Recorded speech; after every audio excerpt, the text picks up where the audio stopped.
Good afternoon, this is Nicholas from Gandora Gaming, and I'm so excited today, man. There has been so many Yu-Gi-Oh! Leaks, it's absolutely ridiculous.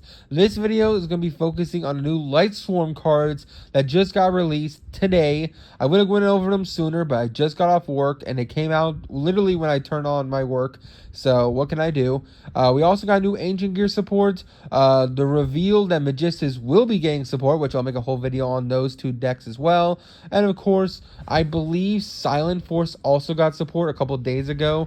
I haven't got a chance to actually read or get around to it because the archetype isn't out yet and I've been busy lately. So I'm going to also do a video on that. So expect 3 to 4 videos today just on the new support they revealed this morning and previous days. So let's get straight into this. I'm so excited. So first things first, we have a new Lightsworn main deck monster. This is Dragon of Lightsworn, level 4 light dragon effect monster, 1500 attack, 1300 defense. You can only use the first, second, and third effect of this card once per turn. You already know it's busted when it has 3 effects. If you control a Lightsworn in your graveyard, spell summon this card from your hand. Easy level 4 extender. Lightsworns themselves needed some extra level 4 support that spell summon themselves from the hand into the field.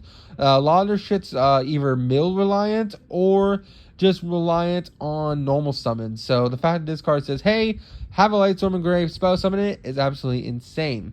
If this card is special summon, you can send one Lightsworn card from your deck to graveyard except Lightsworn of Dragon, which is absolutely insane. Basically, this says, hey, I'm Foolish Burial for any Lightsworn that you need engraved in order to have 4 different names in order you to summon out Judgment Dragon, which is absolutely incredible.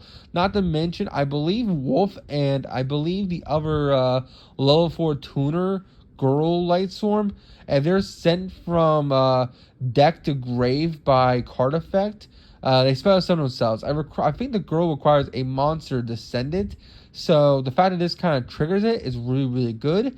I don't know if it has to be milled, though. If it says it has to be milled, then sending a name isn't as strong because it won't trigger it. But I believe Foolish Burial works with Wolf, where you have to be Foolish, send Wolf. Wolf will trigger to then spell summon itself. I believe that's a ruling. I could be wrong. It's been a long time since I played Lightsworn. So I think the same thing goes with the girl as well. So this card says, hey, basically, if you have a Lightsworn engraved and I'm in hand, I'm a free either Synchro 8 or rank 4 or Link 2, which is just really, really crazy because this card will be spell summoned. Then it will mill the Lightsworn you need from deck, and then usually that Lightsworn will then spell summon itself, and hopefully it's a tuner, and then bam, you have a Synchro 8 or a rank 4, which is just absolutely insane for a deck that reliant on its normal summon now has ways to play around it. Its third and final effect is it says if this card is sent to graveyard, so milled, however it's sent, you can add 1 dragon monster with 3000 attack or 2600 defense from your deck to hand. That's really, really solid and very specific. They really want you to add Judgment Dragon or Twilight Dragon with this card. That's really, really good for the deck. The fact that you can just add Judgment Dragon is absolutely insane. Now you don't have to play the really bad trap cards that like, oh, this card's milled to grave, you can add a Judgment Dragon. You don't need to do that anymore. You can just play this guy, which is just really, really good. Now we have a new level 4 Fiend tuner effect monster. This is Weiss, the Lightsworn Archfiend, 0 attack, 1700 defense. You can only use this first and second effect of this card once per turn.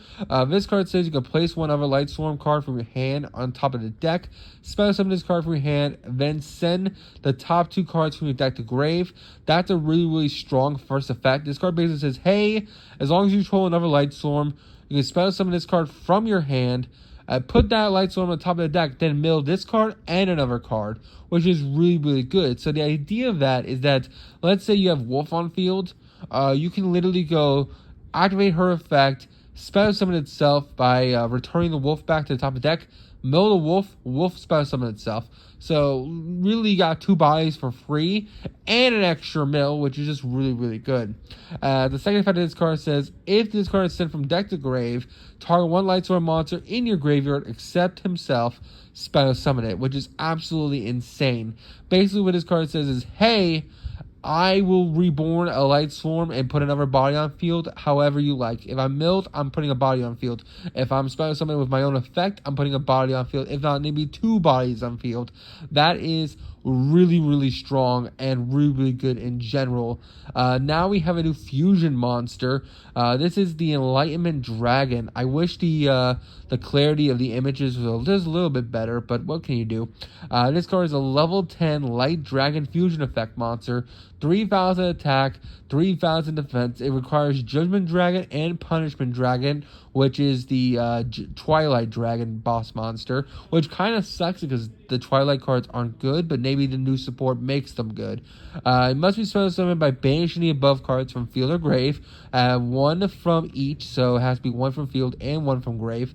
That's actually pretty solid because I think you can just like mill the the punishment dragon, and just have judgment on field, nuke the field, and then just fusion summon from grave, which is just really, really strong. And then it has three effects. Its first effect is once per turn, quick effect. Pay 2,000 life points. Banish all other cards on field and in graveyard. That is horrifying. The fact that this card is a quick effect means that you can set this up on turn 1. Your opponent starts playing into the board, and then you just go quick effect, banish everything from grave and in field. That is so debilitating to so many archetypes. It's ridiculous. Imagine you go like tier element effects in grave, and you just go cool chain, banish everything. That's kind of ridiculous, and that's actually kind of stupid. Second effect is once per turn during the end phase, send the top 4 cards of your deck to grave. That makes sense. That's what Judgment Dragon does, so it makes sense in mills 4. And then the third and final effect of this card says, if this card is destroyed by your opponent, add 1 each of your banished Judgment Dragon and Punishment Dragon from your hand. Then you can spell summon both, ignoring their summoning conditions, which is kind of crazy. This card that says, hey, we know summoning these guys is tough. Fuck it, just summon them anyway. That's actually kind of nutty. That's actually really, really strong. This is a new boss monster and a new interruption for the deck. The deck needed a way to play on the opponent. Here's what Lightsworns have been missing. They had plenty of ways to mill. Tier elements have shown us this. What Lightsworms needed was extenders from deck, which we got in 2 new hand extenders. We had deck extenders. We needed hand extenders, which both the new main monsters do. And we needed a boss monster that allowed us to have interaction during our opponent's turn, which was what this Enlightenment Dragon does for us, which is really, really strong. And now we have interruption and extension, which is really, really strong for the deck. If we stopped here, Lightsworms would be a tier 2 deck. No joke.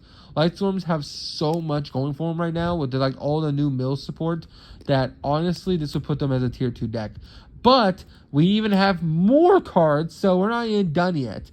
We have a new light Minerva, which is kind of insane. This is Minerva Lightsworn of Athena, level 8 light fairy synchro effect monster, 2800 attack, 1800 defense. Materials are 1 tuner plus non-tuner effect monsters. Usually you're just going to use a level 4 and level 4 because that's the easiest, but let's see what this guy does. You can only use the first and third effect of this card once a turn. You always know when it's broken when it has 3 effects. If this card is synchro summon, you can send Lightsworn monsters with different types from your deck to grave up to the number of Lightsworn monsters used as material to spell summon this card. So this card says, let's just Foolish Burial 2 at minimum. And if you somehow use like 3 or 4 monsters to make this guy, cool. Fusion, and it's generic, by the way. This is a generic Synchro 8. It says, oh, okay, let's say you took 3 materials to make this guy, Foolish 3. That's absolutely insane. That is so stupid, you have no idea how ridiculous that is. The second effect this card says is Lightsworn monsters you control can't be banished by card effects. So that's really good. So the idea is that you want Enlightenment Dragon on field plus Minerva Lightsworn of Athena so that none of your Lightsworns will be banished from grave or from field when you activate your whole banish effect, which is really, really good. Lightsworn monsters you control. So it will banish from grave. My apologies. It will banish from grave. But the ones on field will be fine. And then the third effect of this card says, banish up to 4 Lightsworn monsters from your graveyard. Send that many cards from the top of your deck to grave. So this card literally says, hey, let's just mill 4, guys. Let's just mill 4. That's kind of stupid. That's actually kind of ridiculous. This is a brand new level 8 Synchro Minerva That is Super Extension, which is kind of crazy. And then finally, we have a new trap card, Lightsworn Argus. The trap cards for Lightsworn have never been that great, so let's see if this card's any good. Normal trap card, you only use the first segment of this card once per turn. Target one face-up. Target face-up cards your opponent controls up to the number of Lightsworn monsters you control. Negate their effects until the end of the turn. That's absolutely broken. The fact that this card just says, hey, I just target as many cards on the field, which means this card can stop Dark Ruler, this card can stop Droplet, this card can stop a lot evenly. Like no board breaker besides like Kaijus and like what's it called, like non-negation cards like Super Poly. This card kind of stops those, which is kind of crazy. The deck has a counter trap that isn't a counter trap. That's really, really good. And then the second effect of this card says, if this card is set from deck to grave, set it. So you can just play this card and just be like, I'm just going to mill it, and bam, it's milled. Now it's a free interruption on your turn and your opponent's turn, which is just kind of ridiculous. This card's absolutely insane. All of this support is kind of just insane. Light Swarms have gotten so good now with these new cards. I want to see someone craft it. I want to see Light Swarm tier elements. I want to see this deck go full on cannon soldier, just full on, just bananas. I want to see greatness in Lightsworn, and I think these new cards have potential to do it. So you all tell me if you think these cards are crazy. I think they are. And next video will be on Ancient Gears, which will be like in an hour from now. So hope you all enjoy. Don't do anything stupid, and I'll see you on the next one. Bye-bye.